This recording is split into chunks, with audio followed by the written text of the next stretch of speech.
Hürmetli vatandaşlık şeylerimizi devamlaştırıyoruz. Bugün Çiğsak 2019 yıl 10. ayının 17. günü haftaki Perşembe.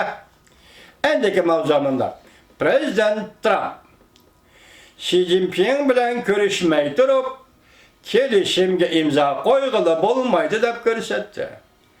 Mavzulu haber 10. ayının 16. günü ben bir torbiyeti ilan kılındı. Haber bundak başladı. Amerika Cungo dastlabki qadamda, yani 13. qatimliq suhbatda xohish xarakterli kelishimga ega bo'ldi. Lekin qachon qonunga aylanadi bu kelishim? Buning hali orliq bor. Prezident Trump 16. kuni mundaq ko'rsatdi.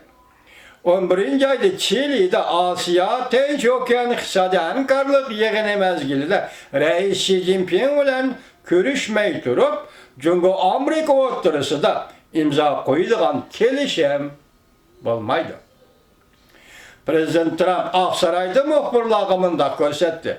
Cungo bilan kelishgan qisman kelishim rasmiy hujjatga aylanish jarayoniga tayyorlik qilyapmiz. İkinci bir haber, bu ben bir torbetining haberi. İkinci bir haber, Şangan Kanun Layihasi, qisqartib shundaq debdi, Şangan Kanun Layihasi pul muomalaga munosabatlik Cungo Kompartiyasining tumshug'idan yetelaydigan qonundir. Kanun Layihasining ma'qullanishi to'g'risida Tayvan Pul boshqarish organi komiteti a'zosi Gulishyong mundaq hisobladi.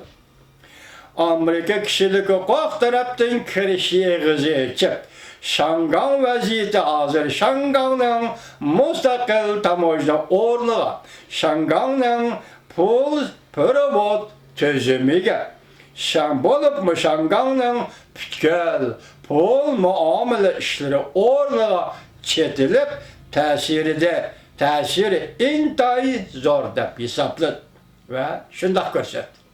Biz bugün Şangan Kanun Layihasining birinchi moddasini sizlarga topshirib vatandoshim, uni faqat berilgan, ma'muriyatga berilgan huquq to'g'risida so'zlagan edi.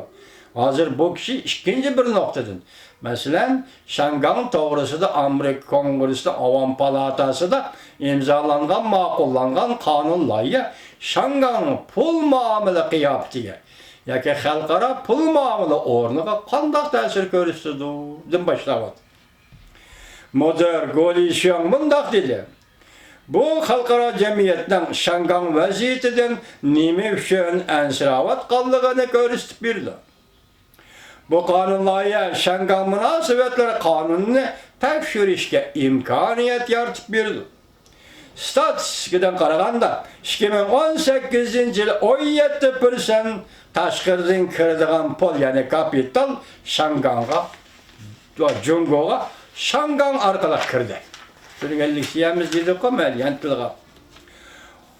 Bu pul Jungo'ning butkul iqtisodiga qanday ta'sir ko'rsatdi? Masalan, Jungo mushu pul bilan o'ri turib hozir hayot yashayotdi degan. Gulishyong munda ko'rsatdi. Şanganning mustaqil tamojna bajarayuni bo'lish o'rni, uning prevod tuzumi bilan bo'lgan munosabati hozir kishilar ko'ngil biladigan bir masala bo'lib qoldi.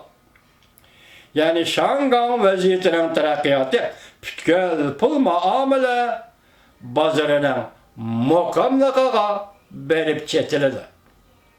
Bu pul muomala bozori Şangandagi bozormi, xalqaro bozormi, buni ochiq bir nima demabdi.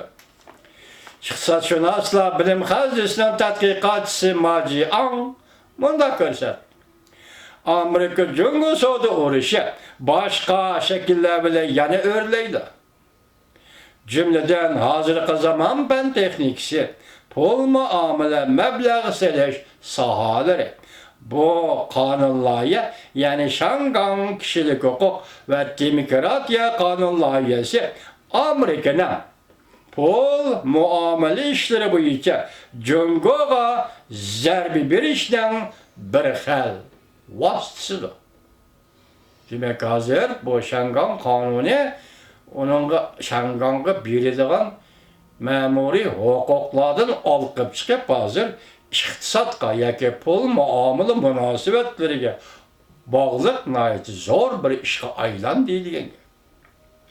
Şoňa Şangan vaziyeti bundan keyin muhim ko'zatadigan, diqqat qiladigan bir nuqtaga aylandi.